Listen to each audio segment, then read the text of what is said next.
what is good technique outside of a music context? And how do you know if you have it? This is Open Mind Alexander Technique. I'm Jess. Today we're talking about good technique as a concept and how that applies to everything from working with an instrument to how do I go about my daily activities like getting in and out of a chair, bending to get something out of a cabinet, drinking water. All of these things can be done in a way that is helpful for us. So let's dig into a couple of the patterns that can come up. In order to even have a conversation about this, we need to kind of have a shared language for what we're talking about. Good technique can make people think of a lot of different things, especially if they have a music background. Athletics also talks a lot about having good technique for whatever that is. So I would like you to take a moment to consider, think about it. What is good technique to you? What does it mean to you? What does it mean when someone says, wow, that person over there's got really good technique? Or, oh, some bad technique going on here. Why does that matter? Is it the end-all be-all goal in and of itself? Why do we talk about this? The answers are going to be somewhat dependent on the person. There are some people who view good technique, especially within a performance or athletics setting, as having its own goal, as having a beauty to it. To me, good technique is about sustainability. How sustainable is this activity for you? In my mind, there is no difference in the level of importance of having good technique for something like playing this instrument as just sitting. With my music students, even at their most stressed and most packed schedules, they had better be still spending more time not playing than playing, even during opera week. We spend more time in our basic movement fundamentals than doing one particular activity.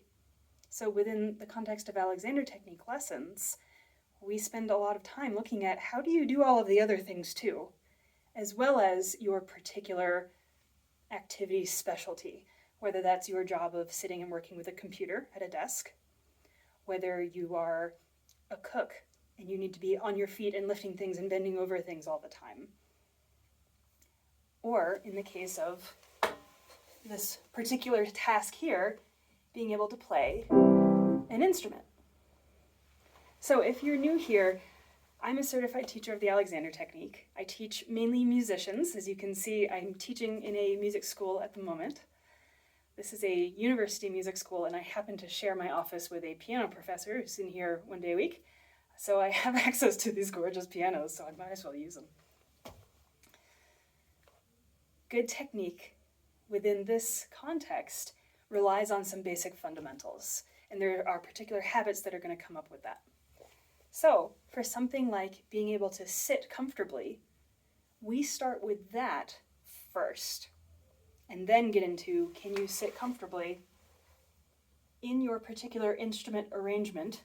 How do you need to organize yourself for the instrument? And make sure that your movements don't mess that up, right? They're not going to mess with your fundamentals. In the same way that from a musician's standpoint, your basic fundamental skills, your ear training, knowing scales if you're working with, European tonal music tradition,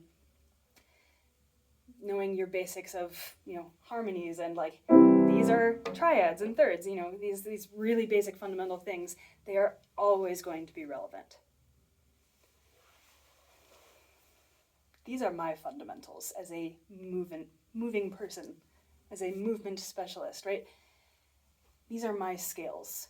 These are my etudes, my studies, right? Working with, can I get in and out of this position without losing my helpful arrangement of myself? How does that apply to sustainability? Well, when we're looking at long, healthy careers, whether that's in music or in something wildly unconnected to music. We still want healthy, sustainable movement. We want healthy, sustainable mindsets about what we're doing in order to create comfortable long-term careers, right? So I invite you to examine what good technique would mean for what you do. Well, if you're someone like working at a desk, that's going to be a lot of sitting.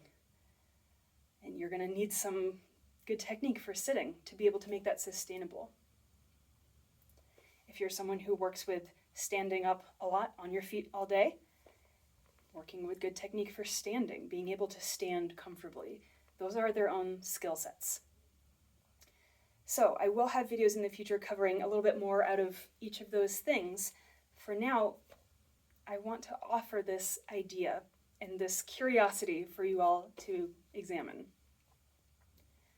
What is good technique for gardening, for cooking, for brushing your teeth? And how can we apply that idea of, I would like to do whatever I'm doing well so I don't hurt myself? When I hear people saying things like, oh yeah, I'm 40 now and it's just ibuprofen every day and, I hurt. So does everyone else. No, not a requirement. You do not have to be hurting. If you don't have some sort of underlying pain-causing structural issue, disease, disorder, whatever other things are going on, if you don't have that, and we're just talking about just aging, pain is not a requirement with age. It's not from the age. It's from how have you been moving and holding yourself? What technique have you been using for 40 years? It's from the habits. It's not from the age itself.